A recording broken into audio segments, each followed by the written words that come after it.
Okay, once you've tied in your marabou tail, we're going to add some flash along both sides. And I like to tie in a piece on the near side, about the length of the tail. And then I bind it a little ways up the shank, fold it to the back so it goes along the far side. And then you can cut it to length. So that gives you flash on both sides. And we're going to tie in a piece of chenille. And one trick with chenille, most people know, but I'll show you anyway, is to expose the core. So when you tie that in, you're not adding any bulk. Remember, we left that gap behind the lead right there, and we've already got it pretty well filled in, so that's why you leave that gap.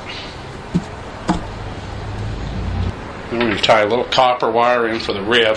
You can use silver, gold. I've even used fine monofilament tippet for the ribbing. Bind it down really good. Move your thread to the front. And then I always take my first wrap of chenille behind the wire and then continue the chenille to the front.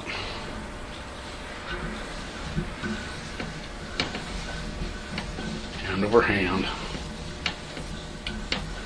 Don't crowd your eye. Hold that straight up. Throw the thread over the top. About 3 times. Then you can cut that. It's not going to come undone. I kind of clean that up. And one reason I picked this fly, we're going to do a step called reverse ribbing. I'm going to tie a hackle in the front.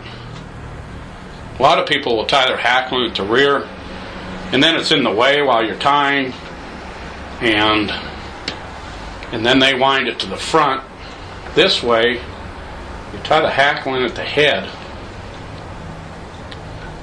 Doesn't hurt to throw a little half hitch in right there. And then you can wind it to the rear. I like to make a couple wraps up front because that's where I like it good and full. And start your hackle to the rear. Hoping that it doesn't slip out of your hands. Should have grabbed the hackle pliers. And we're going to take that wire that we tied in and catch that tip of that hackle, and we're going to weave this up through the hackle to the front of the fly.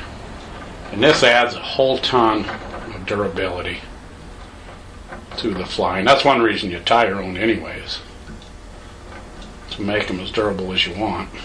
Do a couple wraps up front here. Catch that. And then I like to fold the wire to the rear so it's doubled over.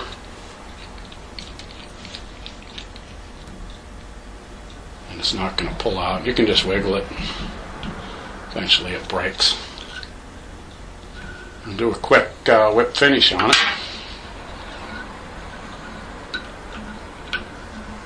You can use a whip finish tool for this if you have to. And that's your completed woolly bugger. A little flash on the sides. See from that side, there's your flash there too.